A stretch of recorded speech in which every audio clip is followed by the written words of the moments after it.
A woman stood on an auction block in a frontier town, rope biting into her wrists, a sack over her head, while drunken men bid on her like cattle. But when the sack came off, her mismatched eyes, one amber, one gray, held no tears, only rage. The mountain trapper who bought her freedom didn't know he'd just declared war on the most powerful man in the territory. And she didn't know the silent widower would burn his entire world down to save a stranger. This is their story. Stay until the end, hit that like button, and drop a comment with your city so I can see how far this tale travels across the map. The wind came down from the mountains like a blade that morning, sharp enough to split wood and cold enough to freeze spit before it hit the ground.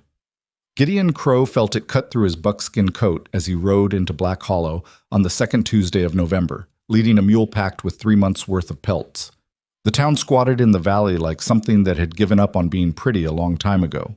Warped wooden buildings, mud streets churned into frozen ruts, and the kind of silence that made you check your back without knowing why. He'd been coming here for supplies every winter for the past 8 years. Same route, same surly clerk at Mortenson's general store, same watered-down whiskey at the saloon if he felt like punishing his liver. The routine kept him sane, or close enough to it. After Margaret died, routine was all he had left. But today was different. Halfway down Main Street, Gideon heard the crowd before he saw it. Laughter. The ugly kind that scraped against your ears like nails on slate. Men shouting numbers. Someone banging a hammer against wood. He pulled his horse to a stop outside the livery and squinted toward the town square.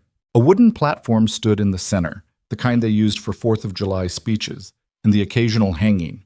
On top of it, swaying slightly in the wind, was a woman. Tall, broad-shouldered, dressed in a filthy cotton dress that might have been white once but was now the color of old dishwater.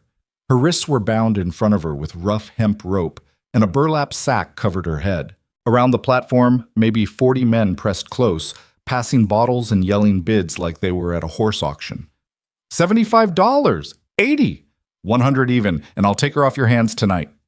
The auctioneer was a fat man in a bowler hat, sweating despite the cold, hammer raised high. Going once for $100. Do I hear 120? Gideon's stomach turned. He'd seen some bad things in his 42 years, seen men gut each other over card games, seen women freeze to death in snowdrifts with babies still clutched to their chests, seen a grizzly tear a man's face clean off and keep walking like nothing happened. But this was something else. This was cruelty dressed up as commerce. He should have ridden past, should have minded his business, bought his flour and salt pork, and headed back up the mountain where the only thing that wanted to kill you did it honest. Instead, he dismounted. 120, someone shouted, and I'll throw in a bottle of rye. The crowd roared with laughter. One man near the front reached up and poked the woman's leg with a walking stick. She flinched but didn't make a sound. Gideon tied his horse to the hitching post and walked toward the square. His boots crunched over frozen mud. Nobody noticed him at first. Mountain men didn't draw much attention in towns like this. Too poor, too quiet, too close to being wolves themselves. Going once, the auctioneer's voice boomed. Going twice. 200, Gideon said. The crowd went silent. Heads turned. The auctioneer lowered his hammer and peered through the press of bodies. Who said that? I did. Gideon stepped forward until he reached the edge of the platform. He looked up at the auctioneer. $200, cash. The fat man's face split into a grin that showed 3 gold teeth. Well now, we got ourselves a real bidder, boys. He looked down at Gideon with eyes that calculated profit faster than a banker's abacus. You sure about that, friend? That's a lot of money for damaged goods. I'm sure. Someone in the crowd laughed. Hell, Crow's finally lonely enough to buy himself a wife. More laughter. Gideon ignored it. He'd stopped caring what people in Black Hollow thought about him the day they buried Margaret, and half the congregation whispered she'd never been right in the head anyway.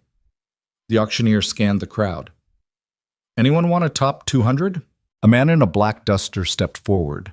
Late 30s, clean-shaven, with the kind of face that looked like it had been carved from expensive marble and then left out in the sun too long. Gideon recognized him. Silas Granger, owned half the valley and most of the people in it. 250, Silas said quietly. The crowd murmured. Gideon felt something cold settle into his chest. This wasn't about the woman anymore. This was about pride. About showing the mountain trash who had the bigger wallet. 300, Gideon said. Silas smiled. It didn't reach his eyes. 350. 400. The crowd had gone completely silent now. Even the auctioneer looked nervous. $400 could buy a man a decent horse, a winter's worth of supplies, and a week in a St. Louis brothel with money left over. For a woman nobody wanted, it was insane. Silas studied Gideon for a long moment. Then he shrugged and stepped back. She's all yours, friend. The auctioneer brought his hammer down so fast it cracked the wood. Sold. To the gentleman in buckskin for $400. Gideon counted out the money from his coat pocket. Bills he'd saved for 2 years, planning to buy a better rifle and maybe fix the leak in his cabin roof. The auctioneer snatched the cash and stuffed it into his vest without counting it. Pleasure doing business, he said, then climbed down from the platform like his boots were on fire. The crowd began to disperse, muttering and laughing. A few men shot Gideon looks that ranged from pity to contempt. He didn't care. He climbed onto the platform and stood in front of the woman. Up close, he could see she was shaking, not from cold, from rage. It came off her in waves you could almost feel. I'm taking the ropes off, he said quietly. Don't run. We're leaving together. She didn't respond. He pulled his knife and cut the rope around her wrists in one stroke. The hemp fell away. She stood there, motionless, hands still positioned like she was bound. Gideon reached for the sack over her head. I wouldn't do that, friend. He turned. Silas Granger stood at the edge of the platform, hands in his coat pockets, that same empty smile on his face. Why not? Gideon asked. Because once you see what's under there, you might regret spending your whole winter stake. Silas tilted his head.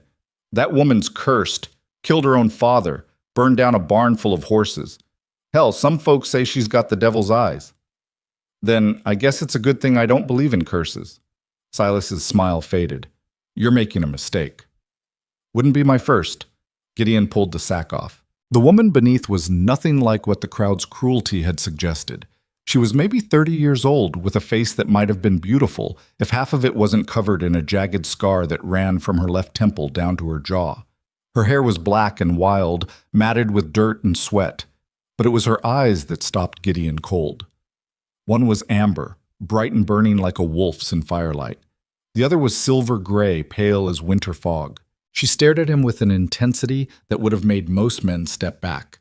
Gideon held her gaze. You got a name? He asked. She didn't answer, just kept staring. Silas chuckled from below. See what I mean? She's broken, Crow. But hey, you paid for her fair and square. She's your problem now. Gideon climbed down from the platform and held out his hand. The woman looked at it like it might be a trap. Then slowly she descended the steps on her own and walked past him toward his horse. Where are we going? She asked. Her voice was rough, like she hadn't used it in days. My cabin, up in the mountains. And then what? Gideon untied his horse and handed her the reins. Then you're free to leave whenever you want. She stared at him. That's it? That's it. For a moment, something flickered across her scarred face. Confusion, maybe, or suspicion. Then it vanished behind that wall of rage again. My name's Celine, she said. Gideon. They left Black Hollow in silence, riding into the mountains while the sun bled red across the western peaks. Behind them, in the window of the Grand Hotel, Silas Granger watched them go and made a decision that would set the whole valley on fire. Mike. The cabin was 6 miles up a narrow trail that switched back through pine forests so thick the snow never fully melted even in July. Gideon had built it himself the year after Margaret died, choosing a spot where the mountain cupped around you like a hand and the wind couldn't reach. A creek ran 50 yards downslope, cold and clear enough to drink straight from the source. Deer came through every morning. Bears mostly left you alone if you didn't bother their dens. It was the kind of place you went when you wanted the world to forget about you. Celine said nothing during the ride up. She sat behind Gideon on the horse, her body rigid, hands gripping his coat but not leaning against him. Every time a branch cracked or a bird took flight, he felt her tense like a spring ready to snap. By the time they reached the cabin, dusk had swallowed the mountains and the temperature had dropped to something mean. Gideon dismounted and led the horse to the small lean-to he'd built for shelter. Celine slid down on her own and stood in the clearing, looking at the cabin like she was calculating escape routes. "You can sleep inside," Gideon said, unsaddling the horse. "There's a spare bunk. I'll keep the fire going." She didn't move, just stood there in the fading light, arms wrapped around herself. "You hungry?" he asked. "No." "When's the last time you ate?" "I don't remember." Gideon sighed and carried the saddle into the small barn. When he came back out, Celine was still standing in the same spot, staring at the cabin door like it might bite her. "Look," he said, stopping a few feet away. "I'm not going to hurt you. I'm not going to touch you.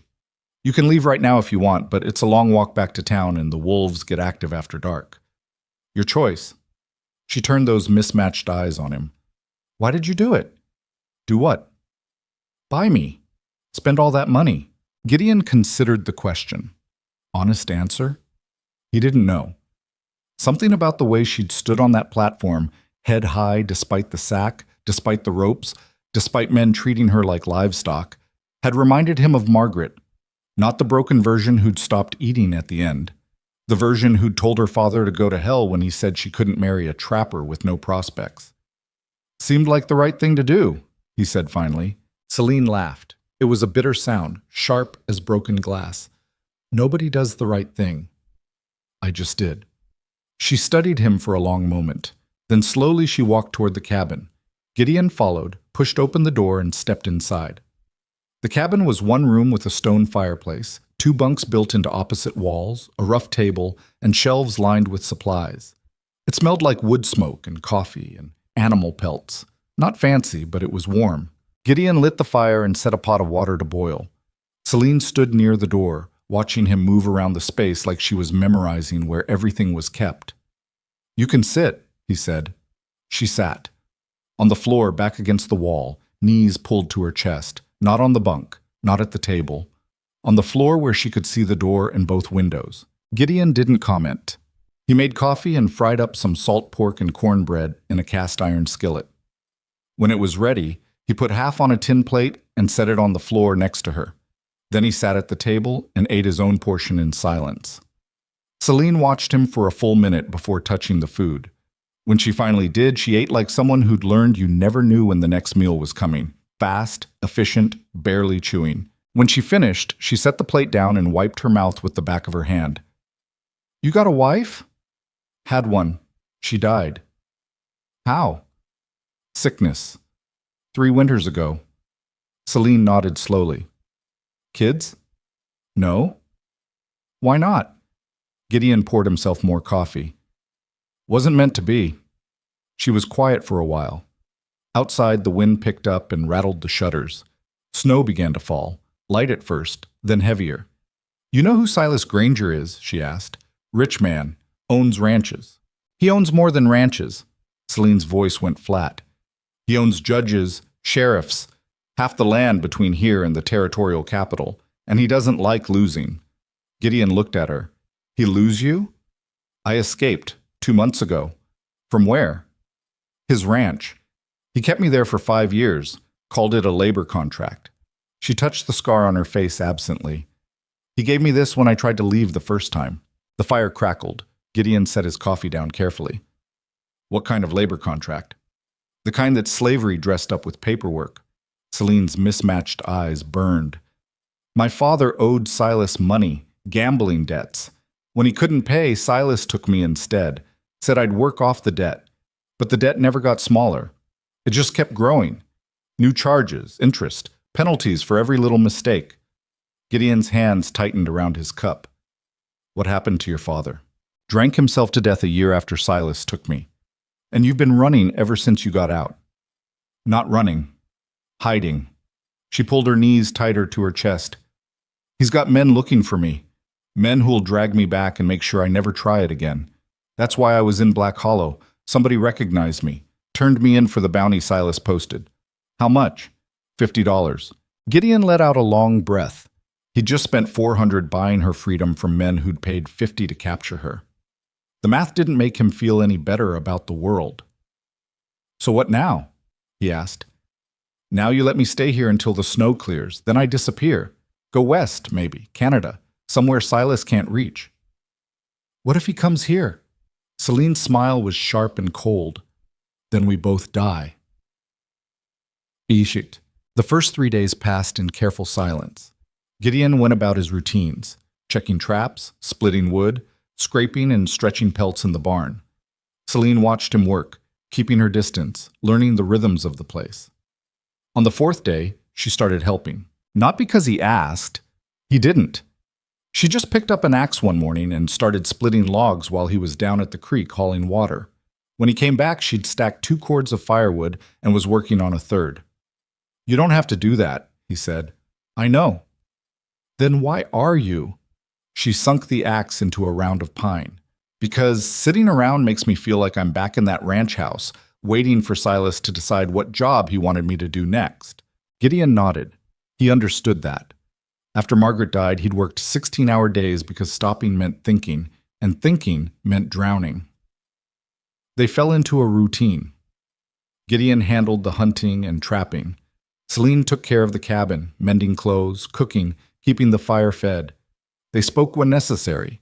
Mostly they worked in the kind of silence people only share when they've both been broken by the world in different ways. But Gideon noticed things. The way Celine never turned her back to a door. The way she woke at the slightest sound. Hand already reaching for the knife she kept under her pillow. The way she flinched whenever he moved too quickly, even though he'd never given her reason to. On the 7th night, as they sat by the fire after supper, Gideon finally asked the question that had been building in his chest since the day he bought her. "What did Silas want from you?" Celine stared into the flames. For a long time, she didn't answer. Then quietly, "Everything. I need more than that." "No, you don't. You need to understand that the man you embarrassed in Black Hollow owns this whole valley. And when he finds out you're keeping me, he'll come for both of us. Let him come." She turned those mismatched eyes on him, and for the first time he saw something besides rage in them. Fear. "You don't know what he's capable of." "Then tell me." So she did. She told him about the labor contracts Silas used to trap poor families in debt they could never repay. About the workers who disappeared when they complained too loudly. About the sheriff who looked the other way because Silas paid his salary. About the judge who rubber-stamped every legal document Silas put in front of him. She told him about the night she fought back. How Silas had come to her room drunk and angry. How she'd smashed a lamp over his head and run into the darkness with nothing but the clothes on her back. How she'd lived in the woods for 2 months, stealing food from farms and sleeping in barns, until someone in Black Hollow recognized her and turned her in. And she told him about Clara. "My sister," Celine said, her voice cracking for the first time. "She's 16, still at the ranch. Silas kept her there as insurance. He told me if I ever told anyone what he did, he'd make sure Clara suffered for it." Gideon stared at the fire. Pieces were falling into place now. "That's why you stayed so long. That's why I'm going back." His head snapped up. "What? I can't leave her there." Celine's hands were shaking. "I thought maybe if I disappeared, he'd let her go. But I was wrong. He'll never let her go. She's his leverage, his proof that he can break anyone. You go back, he'll kill you. Maybe, but at least I'll die trying to save her." Gideon stood up and walked to the window. Outside, snow fell in thick curtains, erasing the world. He thought about Margaret, about how helpless he'd felt watching her waste away, knowing there was nothing he could do. About the rage that had nearly consumed him after she died, rage at the universe for being cruel and indifferent. He'd buried that rage under years of solitude and routine, but it was still there, waiting. "We'll go together," he said. Celine laughed that bitter laugh again. "You're insane." "Probably. He'll kill you." "He can try." "Why would you do this?" Gideon turned around and looked at her, this scarred, fierce woman who'd survived things that would have broken most people, because nobody should have to fight alone. For the first time since he'd pulled the sack off her head, Celine's eyes went soft, not gentle, just less sharp, less ready to cut. "You're a fool," she said quietly. "I've been called worse, but They spent the next 2 weeks preparing. Gideon taught Celine how to shoot his spare rifle, a beat-up Winchester that kicked like a mule but hit straight. She was a natural, steady and patient, squeezing the trigger instead of jerking it. He taught her how to track in snow, how to read animals. She taught him about Silas's ranch, the layout, the guard rotations, where Clara was likely to be kept. She drew maps in the dirt with a stick, marking buildings and fences in blind spots. "There's a root cellar on the north side," she said one afternoon as they crouched over the map. "That's where he keeps people when he wants them isolated. Clara might be there." "How many guards?" "At least 6. Maybe more if he's expecting trouble." Gideon studied the map. 6 armed men against 2 people, one of whom hadn't held a rifle until 2 weeks ago. The odds were bad. But odds didn't matter when you'd already decided you were willing to die. "We'll need a distraction," he said. "What kind of distraction?"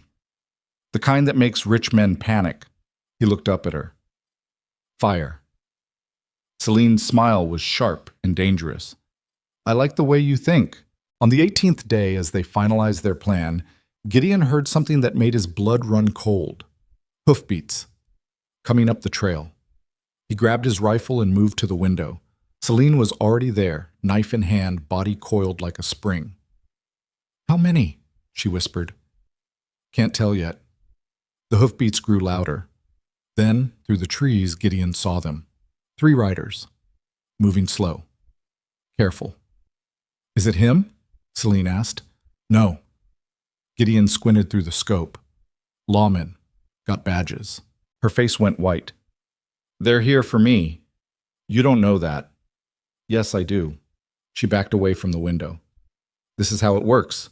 Silas sends the law first, makes it legal, makes it clean." The riders stopped 50 yards from the cabin. One of them, a tall man with a gray beard and a long coat, dismounted and walked forward, hands visible.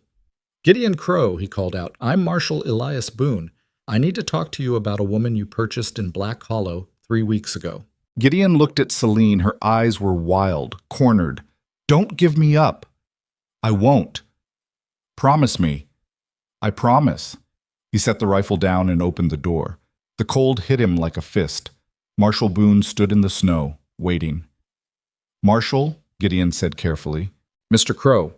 Boone was older, maybe 60, with eyes that had seen too much and a face that suggested he was tired of it. "I'm here on behalf of Silas Granger. He's filed a legal complaint regarding a woman named Celine Voss. Says you bought her under false pretenses and are harboring her illegally." "That's so?" "That's what the paperwork says." Boone pulled a folded document from his coat. "I got a warrant here for her return to Mr. Granger's custody." Gideon didn't take the paper. "She's not going back." "I'm afraid that's not your decision." "Then whose decision is it?" "The law's." "The law says a man can buy a woman at auction and keep her like property?" Boone's face tightened. "The law says contractual obligations have to be honored." "What contract? She was sold like livestock." "According to Mr. Granger, Miss Voss violated a labor agreement. He's within his rights to reclaim her." Gideon took a step forward. "You believe that?" The marshal hesitated, just for a second. But it was enough. "Doesn't matter what I believe," Boone said. "I've got a job to do." Behind Gideon, the cabin door opened. Celine stepped out into the snow, chin high, shoulders back. That same defiant posture she'd had on the auction block. "I'll go," she said. "No," Gideon said. "It's fine." She walked past him toward the marshal. "Let's get this over with." Boone looked at her, then at Gideon, then back at her. Something in his expression shifted. "Miss Voss, are you going willingly?" "Do I have a choice?" "Everyone has a choice. That's a lie people tell themselves so they can sleep at night." She held out her wrists. "You bringing rope, or should I grab some from the barn?" Boone didn't answer. He just stood there, snowflakes catching in his beard, looking at this scarred woman who'd already surrendered to something worse than arrest. Then from behind him, one of the other riders spoke up. "Marshal, we got company." Everyone turned. Through the trees, more horses appeared. Not 3 this time. At least a dozen. Moving fast. And at the front, riding a black stallion, was Silas Granger. Silas Granger rode into the clearing like a man who owned the snow itself. His black stallion kicked up powder with each step. And behind him, the dozen riders spread out in a loose semicircle, cutting off any escape route back down the mountain. They weren't lawmen. They were ranch hands, the kind Silas paid extra to handle problems that needed to disappear quietly. Gideon's hand drifted toward the rifle leaning against the doorframe. Marshal Boone saw it and shook his head slightly, a warning that didn't need words. Silas dismounted with the easy grace of someone who'd never had to worry about falling.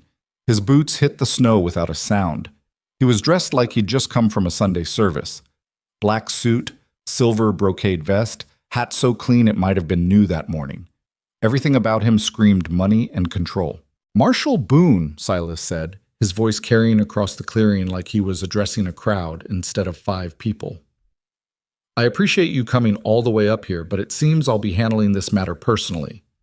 Boone's jaw tightened. "Mr. Granger, I have a federal warrant. This is official business." "Of course it is." Silas smiled, but his eyes stayed cold. "And I'm here to assist. Miss Voss is my property, after all. I have every right to be present during her recovery." "She's not property," Gideon said. Silas turned his attention to Gideon for the first time, and the weight of that gaze felt like standing in front of a predator deciding whether you were worth eating. "Mr. Crow, the mountain man who spent $400 on damaged goods. I've been curious about you. Curiosity's free. She's not. Actually, she is. Or rather, she owes me 5 years of labor, plus interest and penalties. That comes out to roughly $8,000 by my accountant's calculation." Silas pulled a sheaf of papers from his coat and held them up. "All legal, all documented, all signed by her late father." Celine's voice cut through the cold like broken glass. "My father was drunk when he signed those papers. You knew it. You planned it. Drunk men make binding contracts every day, Miss Voss. That's not my fault." Silas tucked the papers away. "Now you can come willingly, or my men can assist you. Either way, you're leaving this mountain today." Marshal Boone stepped between them. "Mr. Granger, I'll handle the arrest. Your men can wait outside the clearing." "My men stay where I tell them to stay, Marshal. This is federal jurisdiction. I'm ordering—" "You're ordering nothing." Silas's voice dropped to something quiet and dangerous. "I know who signs your paycheck, Boone. I know who got you appointed to this territory in the first place. So let's not pretend you have authority here." The marshal's face went red, but he didn't argue. That silence told Gideon everything he needed to know about how deep Silas's corruption ran. Celine moved forward, hands still out like she was ready for shackles. "It's fine. I'll go." "No!" Gideon stepped in front of her. "Move aside, Crow," Silas said. "Make me." One of the ranch hands, a big man with a scar across his nose, started forward, hand dropping to his gun. Gideon's fingers wrapped around his rifle, not lifting it yet, but ready. "Gentlemen," Boone said loudly, "nobody's drawing weapons here. This is a legal proceeding, not a gunfight." "Then proceed legally," Gideon said. "Read the warrant. State the charges. Do it proper." Silas laughed. "You want proper? Fine. Marshal, arrest Miss Voss for breach of contract, theft of property. She stole a horse when she ran, and assault. I'm pressing charges for the lamp she hit me with." "You struck her first," Gideon said. "Says who? Her?" Silas touched his temple where a faint scar ran along his hairline. "I have medical documentation of this injury. She has nothing but the word of a criminal." Celine's hands curled into fists. "I should have hit you harder." "There, she just confessed." Silas gestured to his men. "Take her." 3 of them dismounted and started toward the cabin. Gideon raised the rifle. "First man who touches her gets a bullet." The ranch hand stopped. Everyone froze except Silas, who just smiled wider. "That would be murder, Mr. Crow. In front of a federal marshal, no less. I don't think you're that stupid." "Try me." The clearing went silent. Snow fell. Horses stamped and snorted. Somewhere in the distance, a bird called out once and went quiet. Marshal Boone moved carefully, positioning himself between Gideon's rifle and the ranch hand's. "Mr. Crow, lower the weapon. This doesn't have to end badly." It already ended badly the day Silas put a bounty on her. "I put a bounty on stolen property," Silas corrected. $50 for information leading to her return. Perfectly legal. "You told those men in Black Hollow to humiliate her, put a sack over her head like an animal." "I told them to secure her for transport. What they did beyond that isn't my responsibility." Gideon's finger moved to the trigger. He wasn't a violent man by nature. He'd killed plenty of animals for food and pelts, put down sick horses, shot a wolf once that got into his chicken coop. But he'd never aimed a gun at another human being with intent to pull the trigger. Until now. Celine's hand touched his arm, gentle, almost tentative. Don't. They can't have you. They already do. She looked at him with those mismatched eyes, and for a moment he saw past the rage to something else. Resignation, exhaustion, the kind of tired that comes from fighting a war you know you can't win. I knew this would happen. I told you. We can fight. Against 12 armed men and a federal marshal, we'd be dead before we got off 3 shots. She was right. Gideon knew it. But knowing didn't make the rage in his chest any smaller. Silas cleared his throat. This is touching, really, but we're losing daylight, and I have dinner reservations in town. He snapped his fingers at his men. Bring her down. The ranch hands moved forward again. This time Gideon didn't raise the rifle. He just stood there, every muscle locked, watching them approach Celine like wolves circling a wounded deer. Then Marshal Boone did something unexpected. He stepped in front of Celine. Mr. Granger, Boone said slowly, I need to speak with Miss Voss privately before any arrest is made. Silas's smile faded. What? Standard procedure. I need to confirm she understands the charges and is being treated humanely during transport. She's fine. I'll be the judge of that. Boone looked at Celine. Miss Voss, would you come with me? Just for a moment. Celine glanced at Gideon, confused. He was confused too, but something in Boone's expression, something tight and angry, suggested this wasn't about procedure. All right, she said. Boone led her toward the edge of the clearing, out of earshot. Silas watched them go, irritation flickering across his face. Marshal, this is highly irregular. So is bringing 12 armed men to execute a warrant, Boone called back. Gideon stood on the cabin porch, rifle still in hand, watching Boone and Celine talk in low voices near the tree line. The ranch hands watched too, hands near their guns but not drawing. The tension was thick enough to choke on. After 2 minutes, Boone and Celine walked back. The marshal's face was stone, unreadable. Celine's was different, still angry, still scared, but something else had crept in. Hope, maybe. Or the ghost of it. Boone stopped in front of Silas. I need to see the original labor contract, the one her father signed. I showed you the papers. You showed me copies. I need the original documents with signatures and dates. Silas's eyes narrowed. Why? Because Miss Voss claims her father was coerced and that the terms were modified after signing. If that's true, the contract is void. It's not true. Then you'll have no problem producing the originals. The 2 men stared at each other. Around them, the ranch hands shifted nervously. This wasn't how things were supposed to go. Silas always got what he wanted. The law always bent in his direction. Finally, Silas smiled again, but it looked forced now, brittle. The originals are at my ranch, in my safe. I'll have them sent to your office within the week. That's not acceptable. I need them now. That's impossible. Then I'm afraid I can't execute this warrant. Boone folded his arms. Without proper documentation, I have no way to verify Miss Voss is actually in breach of contract. For all I know, you're trying to kidnap a free woman. Silas's face went dark. You're calling me a liar? I'm saying I need proof. You have my word. Your word is an evidence, Mr. Granger. The temperature in the clearing seemed to drop another 10 degrees. Silas took a step toward Boone, and his men moved with him, a coordinated shift that said they'd done this before. Surrounded people, applied pressure, made problems go away. Gideon raised his rifle again. Everybody stay calm, Boone said, but his hand had moved to his own sidearm now. Marshal, Silas said quietly, you're making a serious mistake. I'm following the law. The law is what I say it is in this valley. Not in federal territory, it isn't. Silas smiled, and this time it was all teeth and no warmth. You know what happens to federal marshals who don't cooperate? They get reassigned to places like Montana in January or Arizona in August, or they have unfortunate accidents on lonely roads. Boone's jaw clenched, but he didn't back down. Are you threatening a federal officer? I'm stating facts. Then here's a fact for you. Boone pulled his badge off his coat and held it up so everyone could see it. This badge says I answer to the United States government, not to cattle barons who think money makes them kings. And until you produce legitimate documentation, Miss Voss is under my protection. For the first time since riding into the clearing, Silas looked genuinely angry. The mask of civility cracked, and underneath was something cold and cruel. "You'll regret this." "Maybe, but I'll regret it legally." Silas stared at him for a long moment. Then he turned to his men. "Mount up!"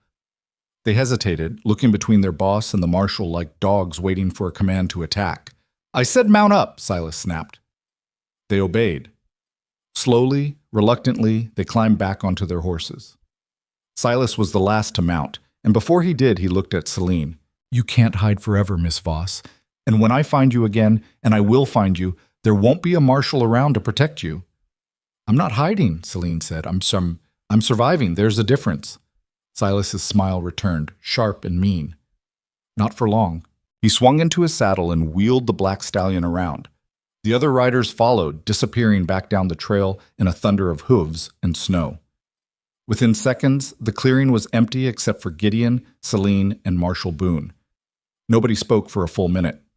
Finally, Gideon lowered his rifle. "What the hell just happened?" Boone let out a long breath and rubbed his face with both hands. "I just bought you some time. Not much. Maybe a week if you're lucky." "Why'd you do it?" Celine asked. The marshal looked at her and something in his expression softened. "Because I've seen too many labor contracts in this territory that look legal on paper but smell like slavery when you scratch the surface. And because I'm tired of men like Silas Granger treating people like property." "He'll come after you now," Gideon said. "Probably." Boone didn't sound worried. "But I'm old and mean, and I've been shot at by better men than him. He wants to make a move against a federal marshal. Let him try." Celine shook her head. "You don't understand. Silas doesn't fight fair. He'll ruin you, destroy your career, make sure you never work again. He can try." Boone looked at Gideon. "But in the meantime, you two need to figure out your next move. Because when Silas comes back, and he will come back, he's not bringing a warrant. He's bringing an army." Gideon met Celine's eyes. "We need to get Clara." Boone frowned. "Who's Clara?" "My sister," Celine said. She's still at Silas's ranch. He's using her as leverage to keep me in line." "How old?" 16. The marshal's face darkened. "He's holding a minor against her will? Under contract, same as me. Our father signed us both over before he died." Boone muttered something under his breath that sounded like a curse. "That changes things. If I can prove he's illegally detaining a minor, I can get a warrant to search the ranch." "He'll hide her," Celine said. "The second you show up with papers, Clara disappears. Maybe permanently." "Then we don't give him warning." Boone looked at Gideon. "You said you wanted to get her out. How are you planning to do it?" "Break in, 'cause of distraction. Get her out through the back." "That's not a plan. That's suicide." "You got a better idea?" Boone thought for a moment, then nodded slowly. "Maybe, but it's risky, and if it goes wrong, we all end up dead or in prison." "I'm listening," Gideon said.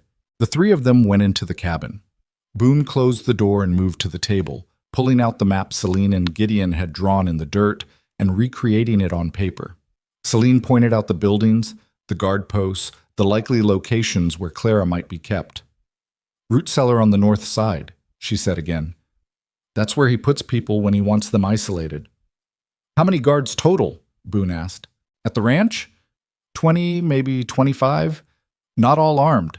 Most are just ranch hands who do what they're told." "And at night?" "Fewer. Maybe 6 on patrol. The rest sleep in the bunkhouse." Boone studied the map. "If we go in quiet, we might be able to get her out before anyone notices." "And if we don't?" Gideon asked. "Then we fight our way out and hope we're faster than they are." Celine laughed, but it wasn't a happy sound. "This is insane. You're a federal marshal. You can't just raid a private ranch on a hunch. It's not a hunch if I have credible testimony that a minor is being held against her will." Boone looked at her. "That's you. You're the credible testimony. Silas will say I'm lying, that I'm a criminal trying to cause trouble. Let him say it. Once I have Clara in custody, he can argue all he wants. The girl's safety comes first." Gideon leaned back in his chair, thinking. This was moving fast. Too fast. 3 weeks ago, he'd been alone in these mountains with nothing but pelts and memories. Now he was planning to raid the most powerful man in the territory's ranch, with a federal marshal and a woman who had every reason to hate him, but didn't. "When do we go?" he asked. "Tomorrow night," Boone said. "Silas will be in town for that dinner he mentioned. He likes to show off, make appearances, play the gentleman. That gives us a window." "How do you know he'll actually go?" "Because I know Silas. He never changes his plans for anyone. That's his weakness, predictability. He thinks he's untouchable, so he doesn't bother being careful." Celine pulled her knife from her belt and stuck it into the table. "If we're doing this, we do it right. No half measures. We get Clara, and we burn everything on the way out." "Burn what?" Boone asked. "His records, his contracts, every piece of paper he uses to keep people enslaved. We destroy it all." The marshal shook his head.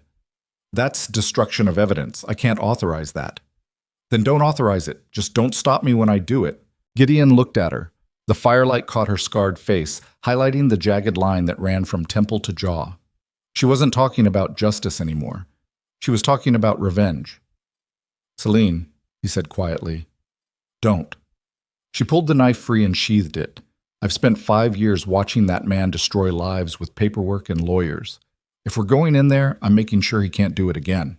Boone sighed. "Fine. But we're not setting the whole ranch on fire. We get in, get Clara, get the documents, and get out. Clean, quiet. No casualties if we can avoid it." "And if we can't avoid them?" Gideon asked. The marshal met his eyes. "Then we do what we have to do." They spent the rest of the evening planning. Boone knew the territory, knew which roads Silas would take to town and how long he'd likely be gone. Celine knew the ranch layout, knew which guards were lazy and which ones were dangerous. Gideon knew how to move through darkness without being seen, how to read terrain, how to disappear when you needed to. By midnight, they had something resembling a plan. It wasn't good. It had about 100 ways to go wrong and maybe 2 ways to succeed. But it was better than nothing. Boone left before dawn, riding back toward town to maintain appearances. "I'll meet you at the old pine grove 2 miles south of the ranch tomorrow at sunset," he said. "If I'm not there by full dark, assume something went wrong and get out." After he left, Gideon and Celine sat by the fire in silence. The cabin felt smaller now, more fragile, like the walls couldn't quite keep out the weight of what they were about to do. "You don't have to come," Celine said finally. "Yes, I do." "Why? She's not your sister." Gideon stared into the flames. "Margaret had a sister too, younger, sick with the same thing that eventually killed Margaret. I tried to get her to a doctor in Denver, but we didn't have enough money for the train. By the time we saved enough, it was too late." Celine was quiet for a moment. "What was her name?" "Anna. She was 14. "I'm sorry." "Yeah, me too." Gideon looked at her. "I couldn't save Anna, but maybe I can help save Clara." "This isn't your burden to carry." "Maybe not, but I'm carrying it anyway." They sat together until the fire burned down to embers, neither one sleeping, both knowing that tomorrow night would either set them free or kill them trying. When dawn finally came, Gideon went outside to check the traps and gather supplies. He was tying down a pack when Celine came out of the cabin, dressed in men's clothes she'd borrowed, canvas pants, a wool shirt, his spare coat. "I need to tell you something," she said. "All right. If this goes wrong, if Silas catches us, don't try to save me. Get Clara out and run, you understand?" "No." "Gideon, I didn't buy you in that town square just to abandon you the first time things get dangerous." He finished tying the pack and turned to face her. "We're doing this together, or we're not doing it at all. You're going to get yourself killed. Everybody dies eventually. Might as well make it count." Celine stared at him, and something in her expression cracked. The walls she'd built around herself, the rage, the defiance, the determination to survive alone. They all wavered for just a second. "Why do you care this much?" "I don't know," Gideon admitted. "Maybe because you remind me of Margaret. Maybe because I'm tired of watching powerful men destroy people and calling it business. Or maybe I'm just too stubborn to let Silas win. He always wins." "Not this time." She shook her head, but she was almost smiling. "You really are a fool." "So you keep saying." They spent the day preparing. Gideon cleaned his rifles, checked ammunition, made sure every weapon was in working order. Celine sharpened knives and packed supplies, rope, matches, a flask of kerosene. They moved around each other with the kind of coordination that came from weeks of shared silence and work. As afternoon faded into evening, they saddled the horses. Gideon packed light, just weapons, water, and a small bag of jerky. Everything else would slow them down. Before they left, Celine walked back into the cabin one last time. Gideon watched her through the window. She stood in the center of the room, looking at the bunks, the fireplace, the table where they'd planned this impossible mission. When she came out, her eyes were wet, but her jaw was set. "Ready?" Gideon asked. "No, but let's go anyway." They rode down the mountain as the sun bled red across the western peaks. The temperature dropped fast, and by the time they reached the valley floor, their breath came out in clouds. They didn't talk. There was nothing left to say. Everything that mattered would be decided in the next few hours. The old pine grove was exactly where Boone said it would be, a cluster of ancient trees with trunks thick enough to hide a horse. They arrived just as the last light faded from the sky. Boone was already there, dismounted, checking his rifle. "You're late," he said. "Trail was icy," Gideon replied. "Silas left for town an hour ago. Took 4 men with him as escort. That leaves maybe 20 at the ranch, but most of them will be in the bunkhouse by now." "What about Clara?" Celine asked. "I sent a man I trust to scout the property this afternoon. He saw a guard posted outside the root cellar. Only one. That's where she is." Celine's hands tightened on her reins. "Is she all right?" "Couldn't tell. But if Silas wanted her dead, she'd be dead already. He's keeping her alive for leverage." "Then let's go get her." They left the horses tied in the grove and moved on foot through the darkness. The ranch sat in a shallow valley, buildings arranged in a loose square around a central courtyard. Lamplight glowed in some windows. Smoke rose from the bunkhouse chimney.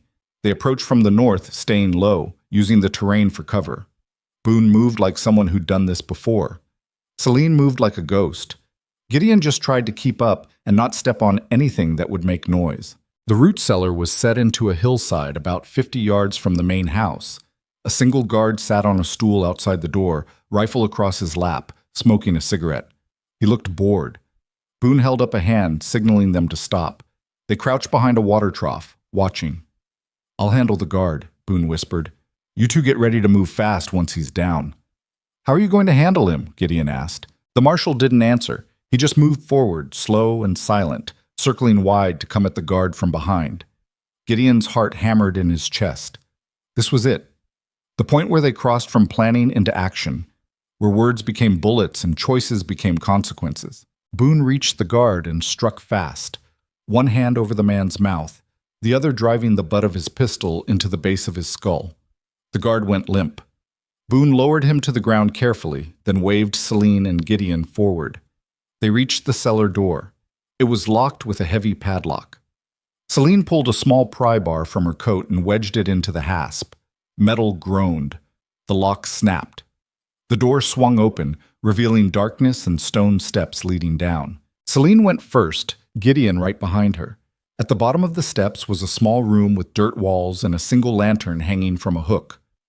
In the corner, curled up on a pile of burlap sacks, was a girl. She looked up when they entered, and Gideon saw Celine's face in hers. Same high cheekbones, same defiant chin. But where Celine's eyes burned with rage, Clara's just looked hollow. Empty. "Celine?" The girl's voice was barely a whisper. "Yeah, it's me." Celine crossed the room in 3 steps and pulled her sister into her arms. "I'm getting you out of here." Clara started crying, not loud, just quiet, shaking sobs that said she'd stopped believing rescue was possible a long time ago. "Can you walk?" Gideon asked. Clara nodded. "Then we need to move. Now." They climbed the stairs and stepped out into the cold night air. Boone was still there, standing over the unconscious guard. "We got maybe 5 minutes before someone notices he's gone. Let's—" A gunshot cracked through the darkness. Then another. Then shouting from the main house. "Run," Boone said. They ran. They ran. Clara stumbled on the uneven ground, and Gideon caught her arm before she went down. Behind them, more gunshots split the night. Wild shots, fired blind into the darkness by men who'd just been woken up and didn't know what they were shooting at yet. Voices shouted commands. Boots hammered against wooden porches, and somewhere a bell started clanging. They know, Celine gasped, half dragging her sister across the frozen mud. Someone saw us. Doesn't matter, Boone said, vaulted over, then turned to help Clara across. The girl was shaking so hard her teeth chattered, but she climbed without complaint. Celine came over next, then Boone, and they sprinted toward the tree line where the horses waited. A rifle barked from the direction of the bunkhouse. The bullet kicked up dirt 3 feet to Gideon's left. He yanked his own rifle off his shoulder and fired back without aiming, just enough to make whoever was shooting think twice about stepping into the open. They crashed through the brush and into the pine grove. The horses were stamping and snorting, spooked by the gunfire. Gideon grabbed his mount's reins and swung up, then pulled Clara up behind him. She wrapped her arms around his waist and held on. Celine mounted her horse in one fluid motion, and Boone was already turning his animal toward the trail that led back into the mountains. Go! Go! They kicked their horses into a gallop just as more men poured out of the ranch buildings, carrying torches and rifles. Muzzle flashes lit up the night like fireflies. Bullets whined past Gideon's head, thudding into tree trunks and whipping through branches. Clara buried her face against his back. He could feel her shaking. "Stay low!" he shouted. The horses plunged through the darkness, following the trail by instinct more than sight. Behind them, the shouting grew louder as the ranch hands organized themselves. Someone was barking orders, probably the foreman trying to coordinate a pursuit. They rode hard for 10 minutes before Boone raised a hand and slowed them to a trot. The horses were blowing hard, steam rising from their flanks. Gideon looked back but couldn't see pursuit yet. That didn't mean it wasn't coming. "They'll follow," Celine said, echoing his thoughts. "Silas has trackers. Good ones." "How long before they catch up?" Gideon asked. "Depends on how fast they saddle, maybe an hour, maybe less." Boone wiped sweat from his face despite the cold. "We can't outrun them all the way back to your cabin. Horses are already tired." "So what do we do?" The marshal thought for a moment, then pointed toward a ridge that rose to their left. "We split up. I'll take one trail, you three take another. Divide their attention." "That's suicide," Celine said. "It's tactics. They want all of us, but they want you and Clara most. I'm just the lawman who got in the way." He looked at Gideon. "Get them to your cabin. Barricade yourselves in. I'll lead as many as I can away and circle back once I lose them." "And if you don't lose them?" Boone smiled grimly. "Then I'll see you in whatever comes after this." Before Gideon could argue, the marshal spurred his horse up the ridge trail and disappeared into the trees. Within seconds, the sound of hoofbeats faded. Gideon looked at Celine. She looked back, her face pale in the moonlight. "He just threw his career away for us." "Maybe. Or maybe he's tired of watching men like Silas get away with everything. Either way, we need to move." She glanced at Clara. "Can you ride?" The girl nodded. She still hadn't spoken since they'd pulled her from the cellar. They pushed on, following the main trail that wound up into the mountains. The path was narrow and treacherous in the dark, bordered by steep drops on one side and sheer rock on the other.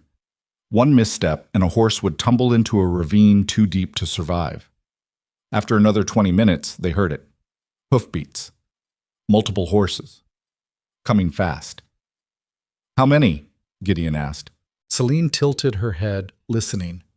6. Maybe 7. Boone didn't draw them all off. "No, he didn't." They urged the horses faster, but the trail was too rough for a full gallop. Behind them, the pursuit was closing. Gideon could hear voices now, men calling to each other, coordinating. Then, cutting through the night like a knife, came a voice he recognized. "Celine, I know you can hear me." "Silas." Celine jerked her horse to a stop so suddenly it nearly reared. Her face had gone white. "He's supposed to be in town," she whispered. "Well, he's not." Gideon looked back. Through the trees, he could see torches moving up the trail. He must have turned around when they rang the bell. "Celine!" Silas's voice was closer now, almost conversational despite the distance. "You've made this much harder than it needed to be. Bring Clara back and I'll consider being lenient." "Lenient," Celine spat. "He doesn't know the meaning of the word." Clara finally spoke, her voice small and cracked. "Don't listen to him. He's lying. He always lies." Gideon studied the terrain. The trail ahead climbed steeply for another mile before leveling out into a plateau where his cabin sat. If they could reach it, they'd have walls and cover, but there was no way they'd make it before Silas caught up. Unless... There's a narrow section about half a mile ahead, he said. Trail runs between two rock walls, only wide enough for one horse at a time. Celine understood immediately. We block it. With what? Rocks, trees, whatever we can find. Make them slow down while we get ahead. It was a desperate plan, but desperate was all they had. They rode hard until the trail pinched between two granite walls that rose 30 feet on either side. Gideon dismounted and started dragging fallen branches across the path, while Celine did the same. Clara stayed on the horse, watching the trail behind them with hollow eyes. They worked fast, piling debris until they'd created a barrier that would force riders to dismount and clear it before continuing. It wouldn't stop Silas for long, but it might buy them 15 minutes. As they finished, the torches rounded the bend below. Gideon counted 7 riders, with Silas at the front on his black stallion. Even at this distance, even in the flickering light, the man looked calm, like he was out for an evening ride instead of hunting people through the mountains. Time to go, Gideon said. They mounted and rode. Behind them, they heard Silas reach the barricade and curse. Orders were shouted. Men dismounted to clear the path. But the delay was working. The trail leveled out as they reached the plateau. Gideon's cabin sat in its small clearing, dark and silent. They rode straight to it, dismounted, and Gideon started hauling Clara toward the door. Wait, Celine said. She was staring at the cabin with an expression Gideon couldn't read. Wait for what? They're right behind us. This won't work. We can't hold them off from inside. There are too many, and they have torches. You got a better idea? She turned to look at him, and in her eyes he saw something shift. A decision being made. The tunnel. Gideon's blood went cold. No. You told me you built an escape route after Margaret died. A tunnel that leads out the back. It's not finished. It doesn't go far enough. Well, it doesn't matter. It's better than being trapped inside when they set the cabin on fire. She was right. He hated it, but she was right.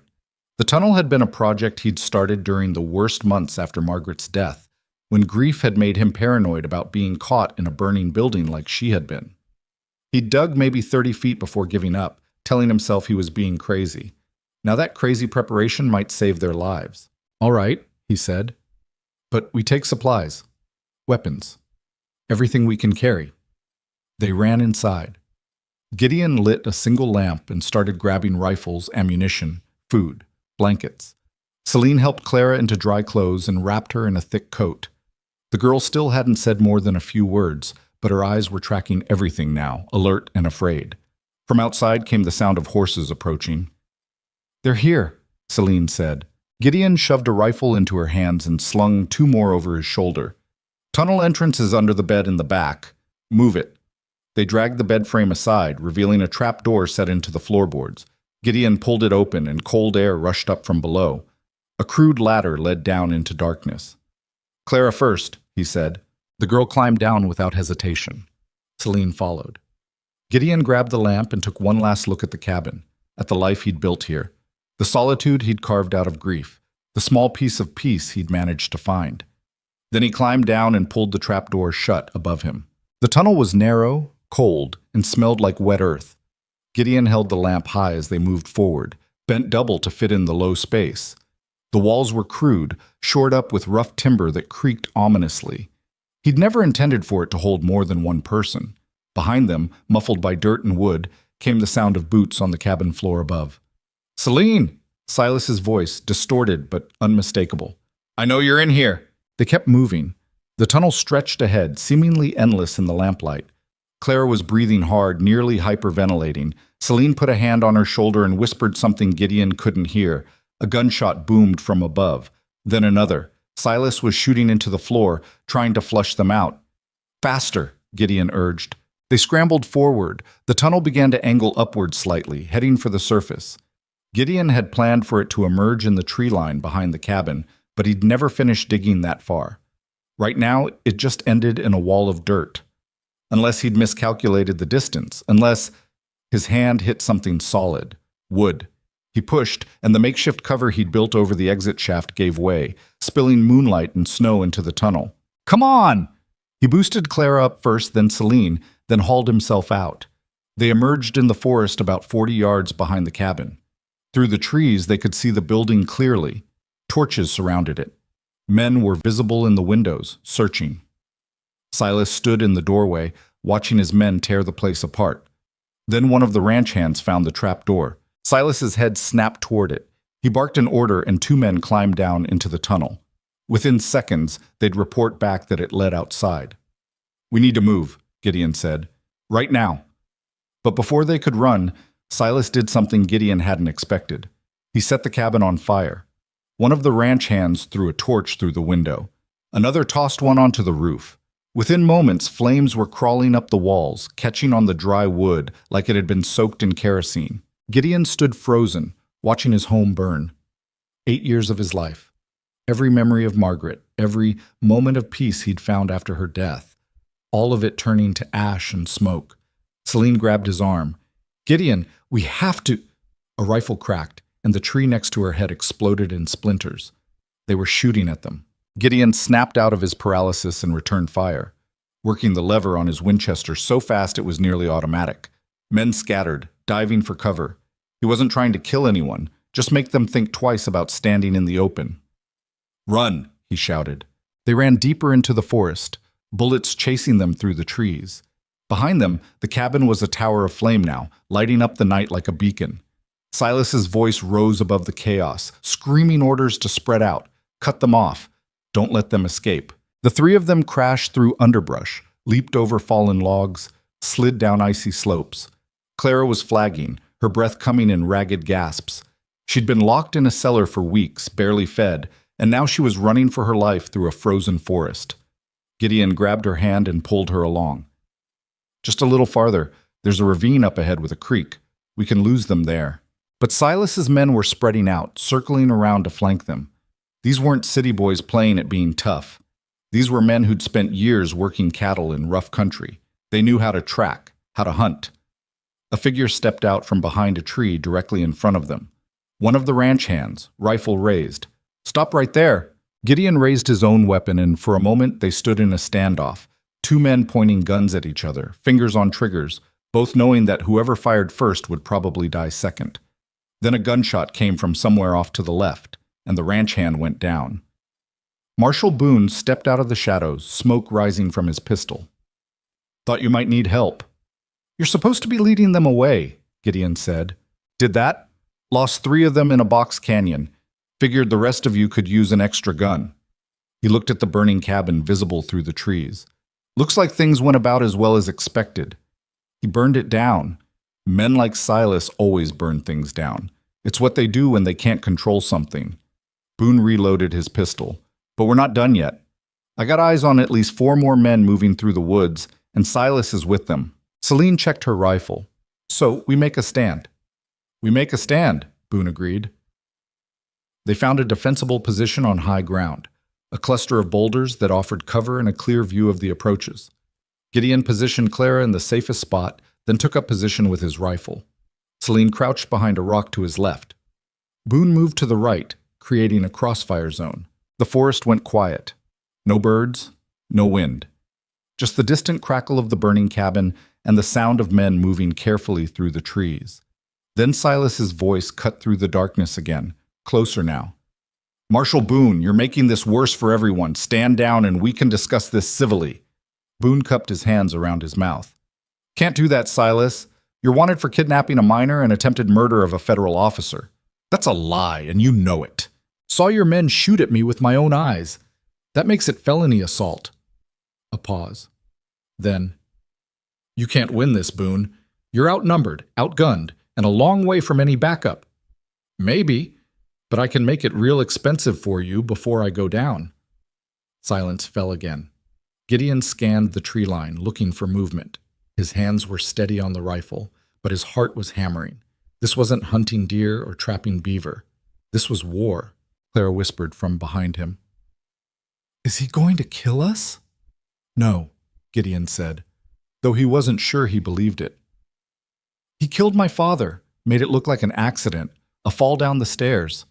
Her voice was flat, reciting facts. "Then he told me if I ever tried to leave, he'd do the same to Celine." Gideon glanced back at her. "Your father didn't drink himself to death?" Silas told everyone that. but I saw the bruises on his neck, saw the way his body was positioned at the bottom of the stairs. My father was drunk, but he didn't fall. Celine had gone rigid. Clara, why didn't you tell me? Because you would have tried to kill him, and then he would have killed you. The girl's eyes were dry, but haunted. I thought if I just stayed quiet, if I just did what he said, maybe he'd leave you alone. But he never leaves anyone alone. Before Celine could respond, a rifle cracked and rock chips exploded near Boone's head. The marshal ducked and returned fire. Then all hell broke loose. Muzzle flashes lit up the forest as Silas's men opened fire from multiple positions. Gideon picked his targets carefully, firing at shapes moving between trees. Celine was doing the same, her shots precise and deliberate. Boone was shooting and moving, never staying in one spot long enough to give them an easy target. The gunfight lasted maybe 3 minutes, but it felt like hours. Bullets whined off rocks, shredded bark from trees, kicked up snow and dirt. The noise was deafening. Then, as suddenly as it started, the shooting stopped. Gideon reloaded with shaking hands and peered over the boulder. The forest had gone quiet again, except for someone moaning in pain somewhere off to the right. He'd hit at least one of them. "Everybody all right?" Boone called out. "We're good," Gideon answered. "Celine?" "Still breathing." A new voice joined the conversation. Not Silas this time. One of the ranch hands, young and scared. "We got 3 men down. We need a doctor." "Then leave," Boone shouted back. "Take your wounded and go. This doesn't have to end with everyone dead. Mr. Granger says—" "I don't care what Mr. Granger says. He doesn't pay you enough to die for him." Silence. Then the sound of an argument breaking out among Silas's men, voices raised, someone refusing to keep fighting, someone else calling them a coward. Silas's voice cut through it all. "The next man who talks about retreat gets shot. We finish this now." But something had broken. Gideon could hear it in the voices, in the way the argument was escalating. These men were tired, cold, and bleeding. They'd signed up to work cattle and intimidate farmers, not fight a pitched battle in the dark against a federal marshal. Then, cutting through the argument, came a sound that changed everything. Hoofbeats, lots of them, coming from the direction of the main trail. Everyone froze. Gideon strained to see through the trees. The sound was getting louder, closer. At least a dozen horses, maybe more. Silas's voice again, but uncertain now. "Who the hell—" The riders burst into view, spreading out through the forest with the practiced ease of men who knew this terrain. Gideon's heart leaped. He recognized them. Mountain hunters, trappers, men who lived in cabins scattered across these peaks, men he'd helped over the years with supplies or directions, or a warm fire when they needed it. At the front rode a grizzled man named Tom Fletcher, pushing 70 but still hard as railroad iron. He carried a Sharps rifle that looked older than he was. "Evening, Crow," Tom called out cheerfully. "Saw the fire from my place. Figured you might need some help." Behind him, the other hunters fanned out, surrounding Silas's position. They didn't aim their weapons yet, just held them ready, making it clear that the numbers had just shifted dramatically. Silas stood in a small clearing, suddenly visible in the firelight from the distant cabin. His face was a mask of rage and disbelief. "This is private business. You people have no right—" "This is our mountain," Tom interrupted. "And Gideon's one of ours. So whatever business you got with him, you got with all of us." One of the other hunters, a younger man named Ben Carter, spat tobacco juice. "Heard you been burning people's homes. That true?" "It's complicated," Silas started. "Don't sound complicated. Sounds like you're trying to kill folks." Ben worked the lever on his rifle. "We don't take kindly to that." Silas looked around at the ring of armed men, at his own crew, most of whom were backing away slowly, hands raised, clearly done with this fight. His carefully controlled expression finally cracked, showing the fury beneath. "You're all making a terrible mistake," he said quietly. "I have connections, money, lawyers. I will destroy every single one of you." Tom Fletcher just laughed. "Son, I'm 72 years old, I live in a shack made of pine logs, and I eat squirrel meat 6 days a week. What exactly are you going to destroy?" For the first time since riding into Gideon's clearing days ago, Silas Granger looked defeated. Not broken. Men like him didn't break. But cornered, outplayed. The predator who'd suddenly realized he was the prey. Marshal Boone stepped out from behind his cover, pistol still drawn. Silas Granger, you're under arrest for kidnapping and destruction of property. You have the right to... Silas moved. It was fast. Faster than a man in an expensive suit had any right to move. His hand dropped to his belt, came up with a small revolver, and swung toward Boone. 3 rifles cracked simultaneously. Gideon's, Tom's, and one of the other hunters. All 3 bullets hit Silas in the chest and shoulder, spinning him around and dropping him face first into the snow. For a moment, nobody moved. The sound of the gunshots echoed off the mountains and faded into silence. Then Boone walked over and kicked the revolver away from Silas's hand. The man was still breathing, but barely. Blood spread across the snow beneath him in a dark stain. "Get a doctor," Boone said to no one in particular. "Nearest one's in Black Hollow," Tom replied. "Ours ride in good weather." "Then someone better ride fast." 2 of Silas's ranch hands, the ones who weren't wounded or running, volunteered to take him down the mountain. They fashioned a rough stretcher from branches and rope, loaded him onto it, and disappeared down the trail. The rest of Silas's men surrendered without a fight. Boone disarmed them and took statements, writing down names and details by lamplight while the other hunters stood guard. Gideon walked back to where Celine and Clara waited behind the boulders. The 2 sisters were holding each other, Clara crying silently while Celine stroked her hair and murmured things Gideon couldn't hear. He stood there awkwardly, not sure what to say or do. His cabin was gone. His life had been torn apart. But somehow, looking at these 2 women who'd survived things that would have killed most people, he didn't feel destroyed. He felt free. Celine looked up at him, her mismatched eyes bright with tears. "Thank you." "For what?" "For not giving up, for bringing an army." She laughed, but it was a real laugh this time. Not bitter, not broken, just grateful. "How did you even—" "I didn't. They just showed up." Gideon looked at Tom Fletcher, who was arguing with Boone about jurisdiction. "Mountain folk look after their own, I guess." Clara pulled away from her sister and looked at Gideon, really looked at him for the first time. "You're the man who bought Celine." "I am." "Why?" It was the same question Celine had asked. Gideon still didn't have a good answer. Seemed like the right thing to do. Nobody does the right thing. Clara's voice was small but firm, repeating words she'd clearly heard before. "Your sister said the same thing once." Gideon glanced at Celine. "I'm starting to think maybe you're both wrong." The night wore on. The cabin burned itself out, leaving nothing but a blackened skeleton and smoking timber. The hunters built a fire in the clearing and shared what food they had: jerky, hard bread, coffee so strong it could strip paint. Clara fell asleep wrapped in blankets, exhausted beyond measure. Marshal Boone finished taking statements and walked over to where Gideon sat staring at the ruins of his home. "Well," the marshal said, "that was about as messy as it could have gotten. Could have been worse. We could all be dead." "True enough." Boone sat down with a groan. "Silas might not make it through the night. If he does, he's looking at 20 years minimum, but his lawyers will fight at every step." "Will they win?"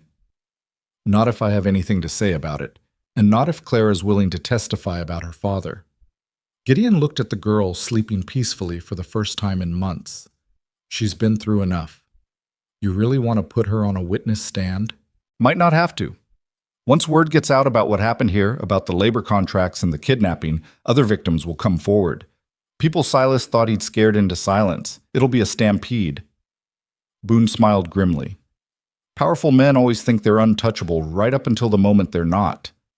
What about you? He threatened your career. Let him try. I've got a federal badge and a clean conscience. That's more than he's got." The marshal stood up and brushed snow off his pants. "I'm heading back to town at first light to make sure Silas gets proper medical care and a proper cell. You gonna be all right up here?" "I'll manage." "What about them?" Boone nodded toward Celine and Clara. "I don't know yet. Haven't thought that far ahead." "Well, when you do, remember, they're free now. Legally, officially free. No more contracts, no more debts, whatever they choose to do with their lives. It's their choice." After Boone walked away, Gideon sat alone in the cold, watching the last embers of his cabin die. He'd lost everything tonight: home, possessions, the life he'd carefully rebuilt after Margaret's death. By all rights, he should have been devastated. But he wasn't, because sitting 20 feet away, sleeping peacefully under borrowed blankets, were two people who'd been slaves yesterday and were free today, and he'd helped make that happen. Margaret would have liked that, he thought. She'd always believed in fighting for people who couldn't fight for themselves. As dawn began to break over the mountains, painting the snow in shades of pink and gold, Celine woke up and walked over to him. She sat down without speaking, and they watched the sunrise together in silence. Finally, she said, "What are you going to do now?" "Build a new cabin, I guess. Can't live in a tunnel." "Need any help?" He looked at her. "You planning on staying?" "I don't know. I haven't been free long enough to make plans." She pulled her coat tighter. "But Clara needs somewhere safe while she recovers, and I'm not ready to leave the mountains yet. Cities make me nervous." "Cities make everyone nervous." They sat together as the sun climbed higher, burning off the morning mist. Around them, the mountain hunters were breaking camp, getting ready to head back to their own cabins. Tom Fletcher walked over and clapped Gideon on the shoulder. "You need help building, you let us know. We'll bring tools and timber." "I appreciate that, Tom. That's what neighbors do." The old man looked at Celine and tipped his hat. "Ma'am, you're welcome on this mountain anytime." After he left, Celine turned to Gideon. "They're good people. The best. You're lucky to have them." "We're lucky to have them," Gideon corrected. She smiled at that, a real smile that reached her mismatched eyes and made the scar on her face seem less like damage and more like proof she'd survived something terrible and come out the other side. They sat together in the ashes of the old life, watching the dawn of something new, neither one sure what came next, but both certain they wouldn't face it alone. The news reached Black Hollow before Silas did. By the time Marshal Boone rode into town with the wounded cattle baron strapped to a stretcher behind two nervous ranch hands, half the population had already gathered in the street. Word traveled fast in small towns, especially when it involved powerful men bleeding in the snow. Gideon heard about it 3 days later from Tom Fletcher, who'd made the ride down to pick up supplies and came back with more gossip than groceries. "Doctor says Silas will live," Tom reported, warming his hands by the fire Gideon had built in the clearing where his cabin used to stand. "But he's not in good shape. Lost a lot of blood. One bullet clipped a lung. He's talking, though, already screaming for his lawyers." Gideon nodded but didn't comment. He was more focused on the pine logs he'd been dragging into position all morning, laying the foundation for a new cabin. His back ached. His hands were raw despite the gloves, and he was pretty sure he'd pulled something in his shoulder. But the work felt good, purposeful. Celine emerged from the tent they'd been sleeping in, a canvas shelter Tom had donated until they got walls up. She'd been helping Clara wash clothes down at the creek. The girl was still fragile, jumping at sudden noises and rarely speaking, but the color was starting to come back to her face. "What's the news?" Celine asked, sitting down on one of the logs.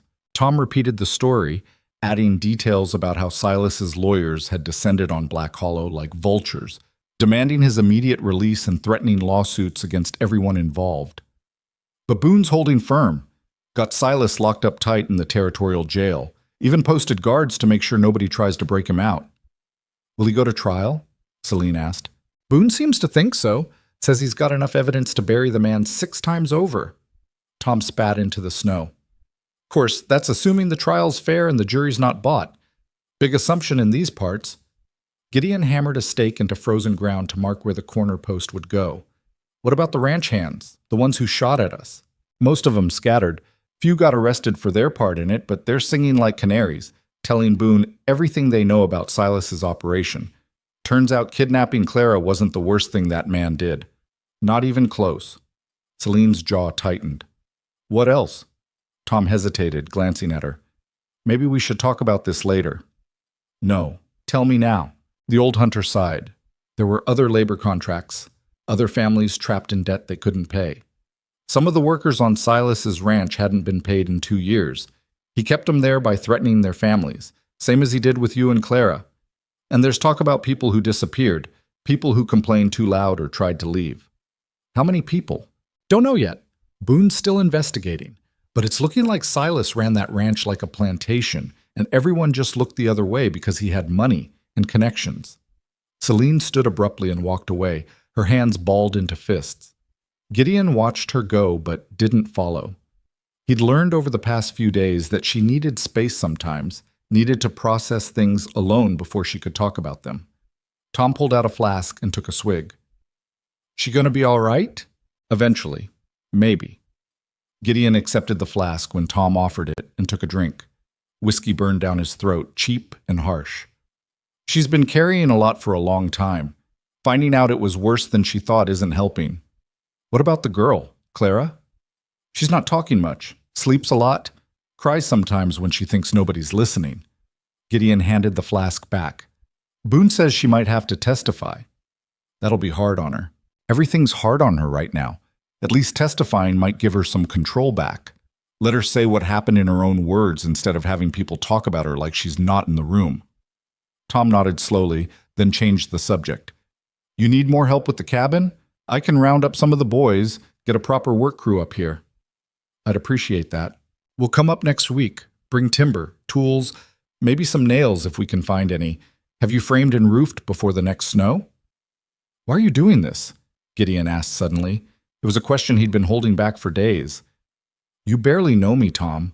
We've crossed paths maybe a dozen times in 8 years. Why help? The old man was quiet for a moment, staring into the fire. You remember that winter 5 years back? The bad one?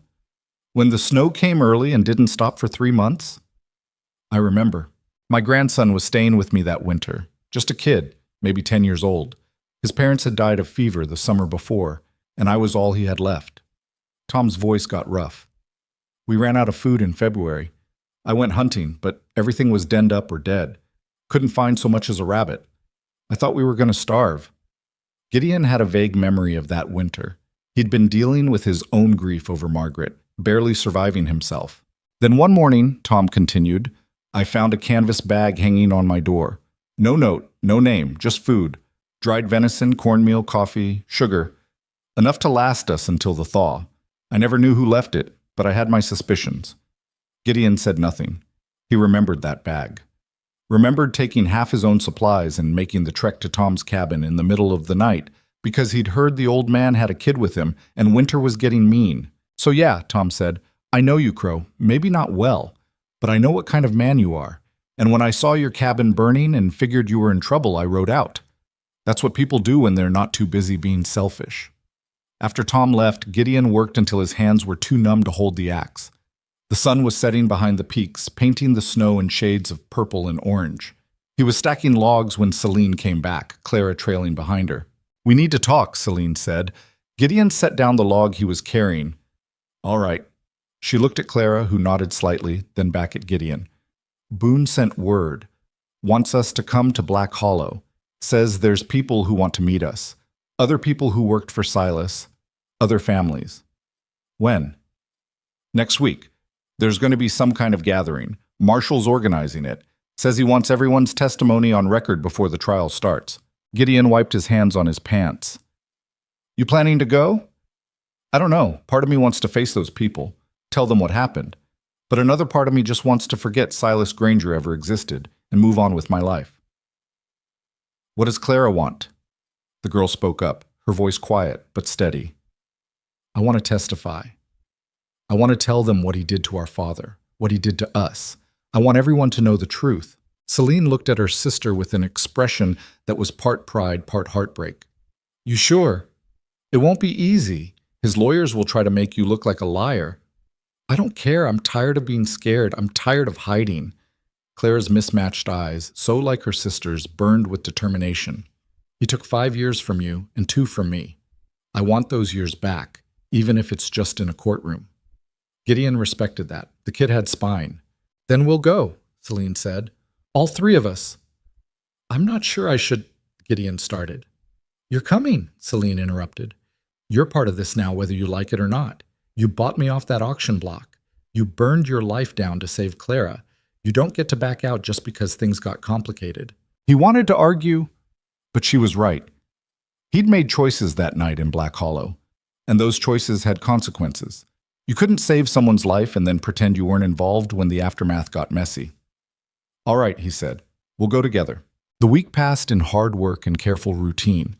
Gideon focused on the cabin, measuring and cutting, fitting logs together with joints he'd learned from his father 30 years ago. Celine helped where she could, proving surprisingly skilled with a saw and hammer. Clara mostly stayed near the tent, reading books Tom had brought up from town, and slowly rediscovering what it felt like to be safe. On the sixth day, a rider came up the trail carrying a letter from Marshal Boone. Gideon read it by firelight, while Celine looked over his shoulder. The gathering would be held in the Black Hollow Church, the only building large enough to hold everyone. Boone expected maybe 20 people to show up, former workers, families who'd been threatened, people who'd lost loved ones to Silas's operation. The plan was simple. Everyone would tell their story. Boone would record it officially, and then they'd have a mountain of testimony to present at trial. 20 people, Celine said quietly. 20 families destroyed by one man. Maybe more, Gideon said. Those are just the ones willing to talk. She took the letter from him and stared at it. I used to think I was alone, that I was the only one he hurt. But I was wrong. He built an empire on broken people, and we all just suffered in silence because we thought nobody would believe us. They'll believe you now. Will they? Or will they just look at us like damaged goods the way those men did at the auction? Gideon turned to face her. Some will. People are cruel and stupid, and you can't change that. But others will see you for what you are. Someone who survived something that should have killed her and came out the other side still fighting. Those are the people who matter. She smiled sadly. You have a lot of faith in humanity for someone who lives alone on a mountain. I live alone because my wife died, not because I hate people. There's a difference. Is there? Seems like the result's the same either way. He didn't have an answer for that, so he just went back to reading the letter. At the bottom, Boone had added a postscript. Silas's lawyers were already trying to get the charges dismissed. They were arguing that the labor contracts were legal, that Silas had been defending his property when he got shot, and that Clara had been adequately cared for according to the terms of the agreement her father signed. Adequately cared for, Celine read over his shoulder, her voice dripping with contempt. Is that what they call locking a 16-year-old girl in a root cellar? Lawyers call it whatever helps their client, Gideon said. That's the job. The job is disgusting. Won't argue with that. They left for Black Hollow on a cold morning with frost thick on the ground. Gideon had borrowed horses from Tom, since his own had been scattered during the fight. They rode slowly, giving Clara time to rest when she needed it. The girl was stronger now, eating regularly and sleeping without nightmares most nights, but she still tired easily. As they descended from the mountains into the valley, the landscape changed. The wild pine forest gave way to cleared land, ranches, farms, fenced pastures, signs of civilization. Gideon had always found it oppressive, the way people carved up the land and claimed ownership of things that should have belonged to everyone. But today it just looked empty. Lonely. Black Hollow appeared in the distance, smoke rising from chimneys, the church steeple visible above the other buildings. Gideon felt Celine tense beside him. You all right? He asked. Last time I was here, I was wearing a sack over my head and standing on an auction block while men bid on me like I was livestock. Her voice was steady, but her hands were tight on the reins. So no, I'm not all right, but I'm here anyway. They rode into town just after noon. People stopped what they were doing to stare. Some looked curious, others looked hostile. A few looked away quickly like they were ashamed of something. Marshal Boone was waiting outside the church, looking tired but determined. He'd aged 10 years in the past week, new lines around his eyes, gray creeping into his beard. But he stood straight when he saw them coming. Miss Voss, Miss Clara, Mr. Crow. He nodded to each of them. Glad you made it. The others are already inside. How many showed up? Celine asked, dismounting. 32 so far. More coming in every hour. Word spread faster than I expected. Boone looked at Clara. You sure you want to do this, miss? Nobody's forcing you. I'm sure, Clara said. Inside, the church was packed. Rows of pews filled with people Gideon didn't recognize, men in work clothes, women in faded dresses, children sitting quietly beside their parents. All of them had the same look, scared but determined, like they'd spent years being afraid and had finally decided fear wasn't worth it anymore. Boone led them to seats near the front. As they walked down the aisle, Gideon saw people's eyes track Celine. Some recognized her. Others whispered to their neighbors, asking who she was. By the time they sat down, everyone knew. The woman Silas Granger had hunted for months. The one who got away. A man in his 50s stood up from the front pew and turned to address the room. He was thin, weathered, with hands that looked like they'd spent a lifetime working hard jobs for little pay. "My name's Robert Hayes," he said, his voice carrying despite the crowd. "I worked Silas Granger's ranch for 6 years. Started as a cowherd, ended up as a prisoner. He said I owed him money for room and board, kept adding charges until the debt was more than I could ever pay. When I tried to leave, he had his men beat me and drag me back. Told me if I ran again, he'd kill my wife." The room was silent. "My wife died last winter," Robert continued, his voice cracking. "Pneumonia. Silas wouldn't let me take her to a doctor because he said I hadn't earned time off. She died in our cabin while I was out mending fences in a snowstorm. And I couldn't even bury her proper because Silas said the work came first." He sat down.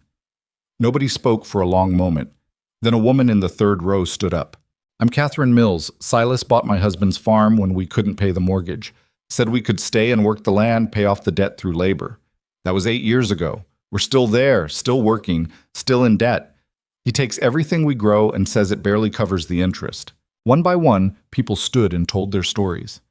A young man who'd been beaten for talking back to a foreman. A mother whose son disappeared after threatening to report Silas to the territorial governor. An elderly couple who'd lost their entire savings to a contract they couldn't read and didn't understand. By the time 20 people had spoken, Gideon's hands were clenched so tight his knuckles were white. He'd known Silas was cruel. He'd known the man used his money and power to hurt people. But hearing the full scope of it, decades of abuse, dozens of lives destroyed, made the rage in his chest burn hotter than the cabin fire. Finally, Boone stood and addressed the room. "I want to thank everyone for their courage in coming forward. These testimonies will be recorded and presented at trial. They will make a difference." "Will they?" Someone called out from the back. "Silas has the best lawyers money can buy. They'll tear us apart on that stand." "Let them try," Boone said firmly. "The truth is the truth, no matter how expensive the lies are." "The truth doesn't matter if the judge is in Silas's pocket," another voice added. Boone's expression hardened. "Judge Morrison has recused himself from the case due to conflict of interest. The territorial governor is appointing a new judge from outside the valley, someone Silas doesn't own." That got everyone's attention. A murmur ran through the crowd, hope mixed with skepticism. "When's the trial?" Robert Hayes asked. 2 months? Maybe 3? Depends on how fast the lawyers work." Boone looked around the room. "I know that feels like a long time to wait, but I promise you, I will see this through. Silas Granger will face justice for what he's done." After the meeting ended, people lingered in small groups, talking quietly. Some approached Celine to thank her for speaking out, even though she hadn't said a word yet. Others just stared from a distance, still processing everything they'd heard. Clara sat on a pew, looking exhausted. Gideon sat beside her while Celine talked with Robert Hayes and a few others who'd worked the ranch with her. "That was a lot," Clara said quietly. "Yeah. I didn't realize there were so many of us. So many people he hurt." "Evil men rarely stop at one victim," Gideon said. "They keep going until someone stops them." "You stopped him." "We stopped him, all of us together?" Clara looked at him with those old young eyes that had seen too much. "What happens if the trial doesn't work? What if he gets away with it?" Gideon didn't have a good answer. He wanted to tell her that justice would prevail, that good always triumphed over evil, that everything would be fine. But he'd lived too long and seen too much to believe in fairy tales. "Then we keep fighting," he said finally. "We tell the truth, and we keep telling it until people listen. That's all we can do." She nodded slowly, then leaned against his shoulder. It was the first time she'd voluntarily touched him since they'd rescued her from the cellar. He sat very still, not wanting to spook her, and let her rest. Across the room, Celine caught his eye. She smiled, not the bitter, broken smile he'd seen on the auction block, but something softer, something that looked almost like peace. That night, they stayed at a boarding house in town. Boone had arranged rooms for them, paid for out of some discretionary fund he had access to. The beds were soft, the rooms warm, and for the first time in weeks, they slept under a real roof. Gideon woke before dawn and went downstairs to find Boone sitting at a table in the common room, drinking coffee and reading through papers by lamplight. "You ever sleep?" Gideon asked, pouring himself a cup. "Not much these days." Boone rubbed his eyes. Too much to do. Too many people depending on me not to screw this up. You won't. You don't know that. No, but I believe it anyway. Boone smiled grimly. Wish I had your faith. They sat in silence for a while, sipping coffee and watching the darkness fade outside the windows. Finally, Boone spoke again. Silas's lawyers filed a motion yesterday. They're trying to suppress all the testimony from yesterday's gathering, saying it's hearsay, prejudicial, not admissible in court. Will it work?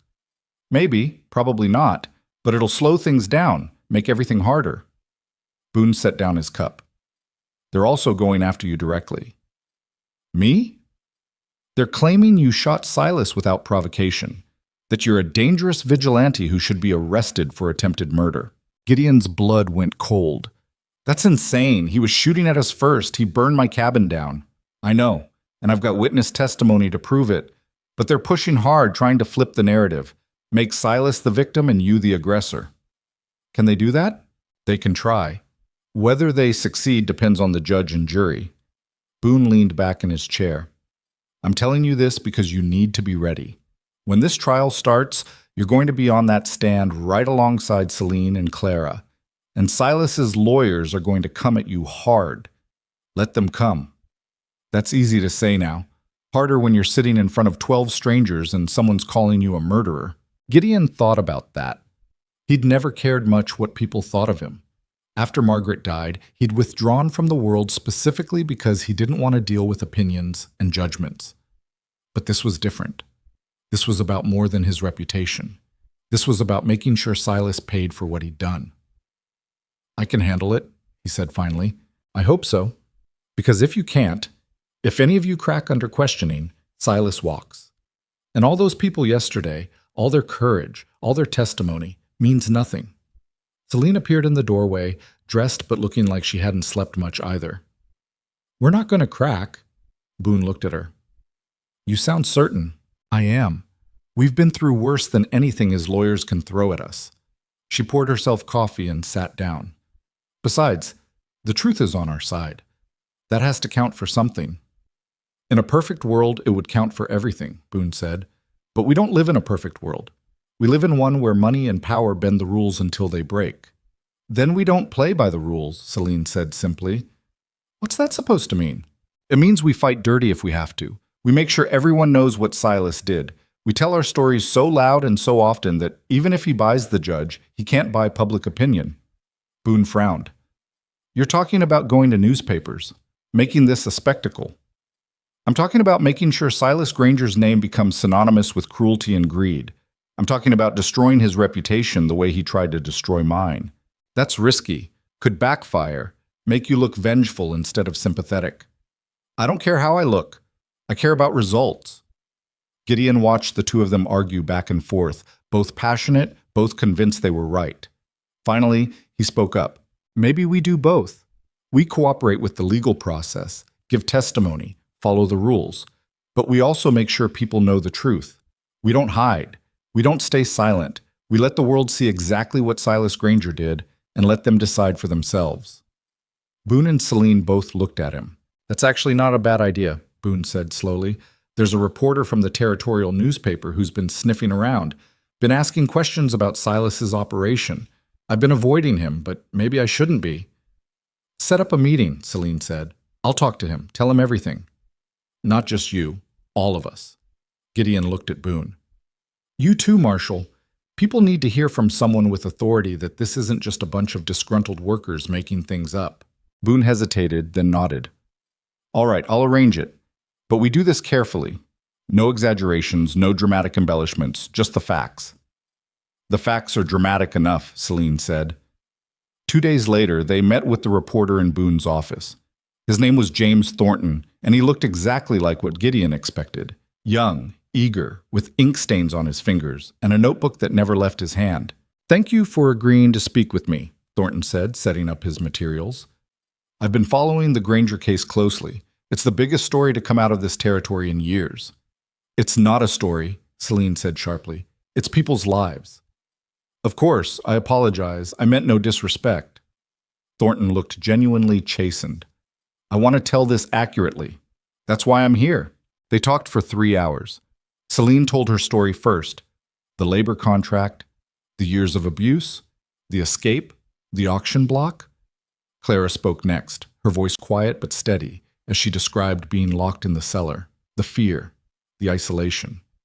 Gideon explained what he'd witnessed, what he'd done, why he'd made the choices he made. Thornton wrote it all down, occasionally stopping to ask clarifying questions, but mostly just listening. When they finished, the reporter sat back and stared at his notes. "This is going to shake the entire territory when it gets published." "Good," Celine said. "Silas Granger is a powerful man with powerful friends. They'll come after me, after the newspaper. Try to shut this down." "Let them try," Boone said. "Freedom of the press is protected. They can't stop you from printing the truth." Thornton smiled nervously.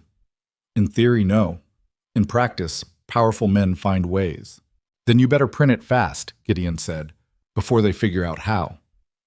The article ran 1 week later, front page of the territorial newspaper, complete with illustrations and excerpts from the testimonies. Within days, copies had spread across the valley. People read it in saloons and general stores, discussed it at dinner tables and church gatherings. Silas Granger's name became toxic overnight. His business partners started distancing themselves. His social invitations dried up. People who'd once smiled and nodded when he walked past now crossed the street to avoid him. And in his jail cell, Silas read the article and understood he'd lost something more valuable than his freedom. He'd lost his reputation. The trial was still months away, but the verdict had already been written in the court of public opinion. Whatever happened next, Silas Granger would never again be the untouchable cattle baron who ruled the valley through fear and money. He was just a criminal now, waiting to face justice. The trial began on the first Monday of March, when the last snow was melting off the mountains and the valley was starting to remember what green looked like. The courthouse in the territorial capital was packed so tight people stood in the aisles and spilled out onto the steps. Marshal Boone had been right. This wasn't just a trial anymore. It was a reckoning. Gideon sat in the front row between Celine and Clara, wearing clothes Tom Fletcher had lent him because he didn't own anything suitable for a courtroom. The suit was too big in the shoulders and too short in the legs, but it was clean, and that was what mattered. Silas sat at the defense table looking smaller than Gideon remembered. The bullet wounds had healed, but they'd left him diminished somehow. He'd lost weight in jail, and his expensive suit hung loose on his frame. But his eyes were the same, cold and calculating, scanning the room like he was still looking for angles to exploit. His lawyers were exactly what you'd expect. 3 of them, all in perfect suits, all carrying leather folders thick with documents. The lead attorney was a man named Harlan Cross, 50-something, with silver hair, and a voice that could convince you water wasn't wet if he tried hard enough. The new judge was a woman, which surprised everyone. Her name was Eleanor Pritchard, and she'd come from the Eastern Territories with a reputation for being fair and unmovable. She took her seat behind the bench and looked out at the packed courtroom with an expression that suggested she'd seen worse and wasn't impressed. "This court is now in session," she said, her voice cutting through the murmur like a blade. "Everyone sit down and shut up or I'll clear the room." People sat. The room went silent. The prosecution opened first. The territorial attorney was a thin man named Marcus Webb, who looked nervous but determined. He laid out the charges methodically: illegal labor contracts, kidnapping, assault, attempted murder.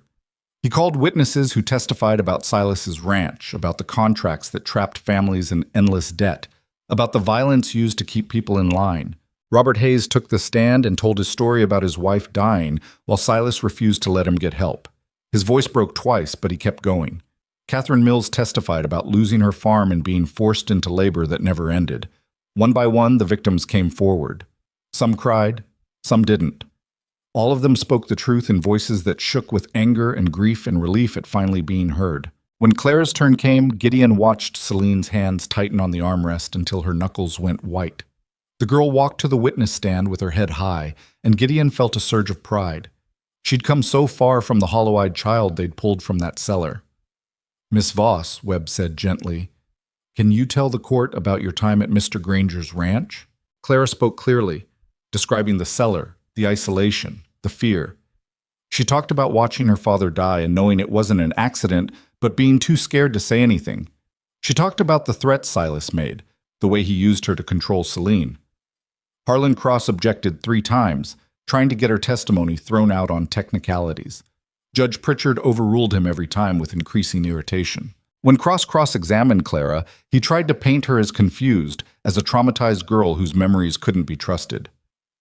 But Clara didn't break.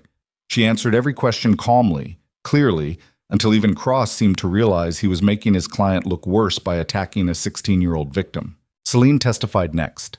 She was different on the stand. Harder, colder. She recited the facts of her captivity without emotion, like she was reading a grocery list. But when Cross tried to suggest she'd been treated fairly according to the terms of the contract, something in her snapped. Fairly? Her voice cut through the courtroom. He hit me across the face with a ring and left a scar I'll carry for the rest of my life. He worked me 16 hours a day and paid me nothing. He told me if I ever left, he'd kill my sister. That's not a contract. That's torture with paperwork. Cross started to respond, but Judge Pritchard held up a hand. I think we've heard enough, Mr. Cross. Move on. When Gideon took the stand, he expected Cross to tear into him about shooting Silas. Instead, the lawyer tried a different approach. Mr. Crow, you live alone in the mountains, correct? I do. No family? No close friends? What's your point? My point is that you're a lonely man, and when you saw Miss Voss on that auction block, you saw an opportunity. An opportunity for what? Companionship. Someone to share your isolated life with. Someone who would owe you for saving her. Gideon stared at him. That's the stupidest thing I've ever heard. The courtroom erupted in laughter. Judge Pritchard banged her gavel, but she was smiling slightly. Cross's face reddened. Mr. Crow, you spent $400, your entire winter savings, on a woman you'd never met. Why? Because watching people get humiliated for entertainment made me sick, and because someone needed to stop it. So you consider yourself a hero? No, I consider myself someone who did what needed doing. And shooting my client?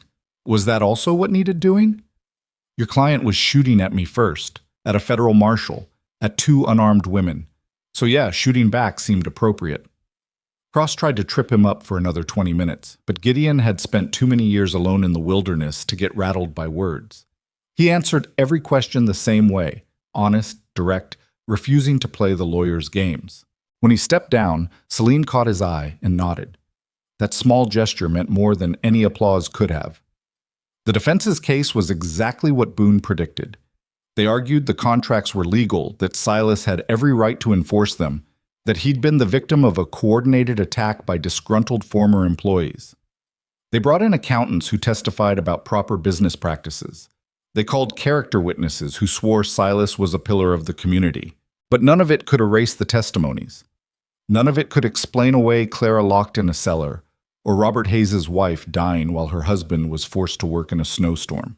The trial lasted 3 weeks. By the end, everyone was exhausted. The judge, the lawyers, the witnesses, the spectators who'd sat through every session. Gideon felt like he'd aged years. On the final day, after both sides had given their closing arguments, Judge Pritchard sent the jury to deliberate. They were gone for 6 hours. When they came back, the foreman stood and read the verdict. Guilty on all counts. The courtroom exploded. People cheered, cried, embraced strangers. Silas sat motionless at the defense table, staring straight ahead like he couldn't quite process what had happened. His lawyers immediately started talking about appeals, but Judge Pritchard shut them down with a look. Mr. Granger, she said, you have been found guilty of crimes that sicken any decent person. Before I pass sentence, do you have anything to say? Silas stood slowly. For a moment, Gideon thought he might actually show remorse. Instead, he smiled, that same cold, empty smile. You think this changes anything? Silas said quietly. There are 100 men like me in this territory, 1,000 across the country. You can lock me up, but you can't stop what I represent. Money and power always win. Always.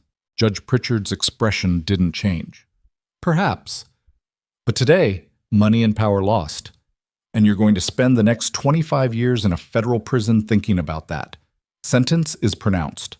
Bailiff, remove the prisoner. As they led Silas away in chains, he looked directly at Celine. She stared back with those mismatched eyes, and Gideon saw something pass between them. Not forgiveness, not hatred, just acknowledgement. She'd survived him. That was victory enough. Outside the courthouse, reporters swarmed them. James Thornton was there, along with journalists from 3 other newspapers. They shouted questions, asked for statements, wanted to know how it felt to win. Marshal Boone handled most of it, but eventually one reporter pushed through to Celine directly. "Miss Voss, what do you want people to take away from this trial?" She thought about it for a long moment. That silence protects the powerful. That speaking up is dangerous but necessary. And that you're never as alone as you think you are. "What's next for you?" "I'm going home." "Where's home?" She looked at Gideon and Clara standing beside her. "I'm still figuring that out." They left the territorial capital the next morning and rode back toward the mountains.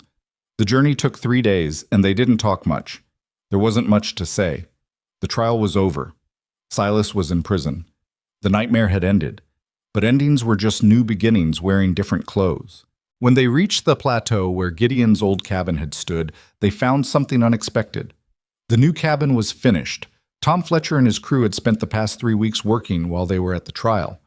The structure was larger than the old one, with 2 separate rooms instead of 1, real glass windows instead of oiled paper, and a stone chimney that looked like it could withstand anything. Tom was sitting on the porch steps when they arrived, smoking a pipe and looking pleased with himself. "Figured you'd need a place to come back to," he said. "So we built you one." Gideon dismounted and just stared. "Tom, I can't. This is—" "Don't say you can't accept it. Already did the work. Can't exactly put it back." The old man grinned. "Besides, you saved a bunch of lives and brought down a tyrant. Least we could do is make sure you had a roof." Clara ran inside to explore, her excited voice echoing through the empty rooms. Celine walked slowly around the cabin, running her hands over the logs, testing the door hinges, looking at everything with an expression Gideon couldn't quite read. "It's beautiful," she said finally. "It's practical," Tom corrected. "Beauty's for cities. Mountains just need things that work." "It's still beautiful." After Tom left, the 3 of them stood in the clearing as the sun set behind the peaks. The new cabin looked solid and permanent, nothing like the temporary shelter Gideon had built 8 years ago when he just wanted to disappear. "What do we do now?" Clara asked. It was a good question. Gideon didn't have a good answer. They'd spent months focused on one goal: stopping Silas, saving Clara, getting justice. Now that they'd done it, the future was just blank space waiting to be filled. "We live," Celine said, "however that looks." "Together?" Clara asked hopefully. Celine looked at Gideon. He looked back. They'd never actually discussed this. What came after? Whether she and Clara would stay or move on. Whether the bond they'd formed in crisis would survive in peace. "That depends," Gideon said carefully. "This cabin's got 2 rooms now. One for me, one for you 2 if you want it. No strings, no expectations. Just a place to be until you figure out what's next." "And if we never figure it out?" Celine asked. "Then I guess you stay." She smiled, and it reached her eyes for the first time since he'd met her. That simple. Life's only as complicated as you make it. They moved into the cabin that night. It was strange at first. Gideon had lived alone for so long that having other people in his space felt alien. But Clara filled the silence with questions and observations, and Celine filled it with purpose, organizing and arranging until the cabin felt like an actual home instead of just shelter. Over the following weeks, they settled into a rhythm. Gideon hunted and trapped. Celine took over most of the cooking and proved to be surprisingly good at it. Clara helped with everything, slowly rediscovering what it meant to be a kid instead of a prisoner. Marshal Boone visited once a month, bringing supplies and news from the valley. Silas's empire had collapsed completely. The ranch was being sold off to pay restitution to his victims. Most of his former business partners were under investigation themselves. The valley was changing, slowly, as people realized they didn't have to accept cruelty as the price of civilization. "You started something," Boone told Gideon one evening as they sat on the porch. "People are talking about labor reform, about regulations to prevent contracts like Silas used, about protecting workers instead of just protecting property. I didn't start anything. I just shot a man who needed shooting. Sometimes that's how change starts. One person refusing to look away." Gideon didn't know about that. He'd never set out to change the world. He just tried to help 2 people who needed help. But maybe that was enough. Maybe that was how the world actually changed, not through grand gestures, but through small acts of decency. repeated over and over until they added up to something larger. As spring turned to summer, Clara began to laugh more. Real laughs, not the careful, controlled sounds of someone afraid to make too much noise. She started exploring the mountains with a curiosity that reminded Gideon of himself at that age. She asked endless questions about plants and animals, about how to read weather and track deer. Celine watched her sister transform with a mixture of joy and grief. One night, sitting by the fire after Clara had gone to bed, she told Gideon what she was feeling. "I'm grateful she's healing," Celine said, "but part of me hates that she had to be broken in the first place. She should have just gotten to be a kid. Instead, she got locked in a cellar and lost 2 years of her life." "She's getting them back now," Gideon said. "Is she? Or is she just learning to live with what was stolen? Does it matter? Either way, she's moving forward." Celine stared into the fire. "I don't know how to move forward. I spent 5 years focused on survival, then months focused on revenge. Now that it's over, I don't know what I'm supposed to do." "You don't have to do anything. You can just be." "I don't know how to just be." Gideon understood that. After Margaret died, he'd struggled with the same thing. When your whole life becomes about enduring, about getting through one more day, peace feels foreign, uncomfortable. "You'll figure it out," he said. "And until you do, you've got time and space to try." She looked at him with those mismatched eyes. "Why are you doing this, really?" "Doing what?" "Letting us stay. Building us a life here. You could have walked away after the trial, gone back to living alone. But you didn't." Gideon thought about it. There were a lot of answers he could give, that he'd grown used to having them around, that the cabin felt too big for just him, that Clara needed stability and Celine needed safety, and he could provide both. But the truth was simpler and more complicated at the same time. "Because I was alone for 8 years, and it nearly killed me," he said quietly. "Not physically, but inside where it counts. I was dying by inches, and I didn't even realize it until you two showed up and reminded me what it felt like to care about something other than surviving another winter." Celine was quiet for a long moment. Then she reached over and took his hand. Not romantically, just human contact, connection. "Thank you," she said. "For what?" "For seeing me as a person instead of a problem. For fighting when you didn't have to. For being decent in a world that mostly isn't. You would have done the same. Maybe. But you did it first." They sat together until the fire burned down, neither one needing to fill the silence with words. As summer deepened, other changes came. Tom Fletcher started bringing his grandson up to the cabin once a week. The boy was 12 now, all elbows and energy, and he'd attached himself to Clara like a shadow. They'd explore the forest together, coming back with wild stories about finding bear tracks or almost catching a fox. Celine started teaching herself to read better. She'd learned the basics as a child, but Silas hadn't exactly encouraged education on his ranch. Gideon had a small collection of books Margaret had left behind, and Celine worked through them slowly, sometimes asking him what words meant. One evening, she came across a line in one of the books and read it aloud. "The world breaks everyone, and afterward, some are strong in the broken places." "You believe that?" Gideon asked. "I don't know. Maybe." She closed the book.